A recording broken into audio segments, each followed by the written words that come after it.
మిత్రులకు శుభోదయం. శ్రీకృష్ణ కర్ణామృతం 24వ శ్లోకాన్ని చూస్తున్నాం. లీలాసుకుడు శ్రీకృష్ణుని ధ్యానిస్తూ ఇలా అంటున్నాడు. శిశిరీ కురుతే కదాను నశిఖిపించాభరణస్సి సుదృశోః యుగళం విగళన్ మధుద్రవస్మిత ముద్రా మృదునా ముఖేందునా.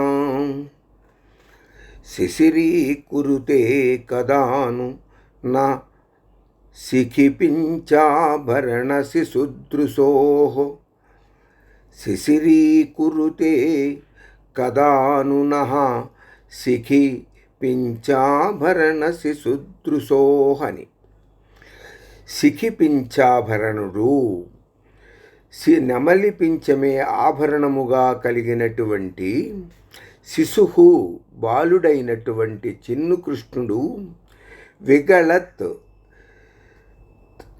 జాలువారుచున్నటువంటి మధుద్రవస్మితం తేనెలూరేటటువంటి చిరునవ్వు కలిగిన వాడట శ్రీకృష్ణుడు.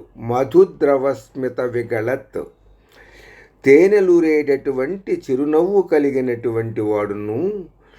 అటువంటి ముద్ర చిరునవ్వు అనేది అచ్చొత్తినట్లు ఉన్నటువంటి చిరునవ్వు అనేది ముద్ర చేత మృదున కోమలమైన మరింత చల్లనైనటువంటి ముఖేందున మోము చంద్రబింబము వంటి వాడు, ముఖచంద్రుడు వంటి వాడు కలిగిన ఆ శ్రీకృష్ణుడు నహ మా యొక్క దృశోహ నేత్రము యొక్క యుగళం దోయిని అనగా మా కనుదోయిని కదాను ఎప్పుడు శిశిరీకురితే చల్లగా చేయువాడో కదా, మా కన్నులను చల్లబరచటం ఎప్పుడో కదా అని ఎదురు చూస్తున్నాడట లీలాసుకుడు. స్మితము విగళన్మధుద్రవము కాబట్టే ఆ చిరునవ్వు జాలువారుతున్నటువంటి తేనె వంటిది కావటం మూలంగా ముఖేందువు చంద్రబింబము వంటి ముఖం మృదువుగా ఉంది. చంద్రుడు సహజంగానే చల్లనివాడు కాబట్టి వెన్నెల కాసేటప్పుడు మరింత సుఖాన్ని చల్లదనాన్ని కూరుస్తాడు కాబట్టి ముఖచంద్రుణ్ణి సహజ శీతలుడైనటువంటి చిరునవ్వుతో కులికినప్పుడు మరింత హాయిగా ఉంటుంది అని లీలాసుకుడు ఆనందిస్తున్నాడు. దానికి తెలుగు సేత తళుకొం కన్నుల చూపుకోపు సుధంచిందన్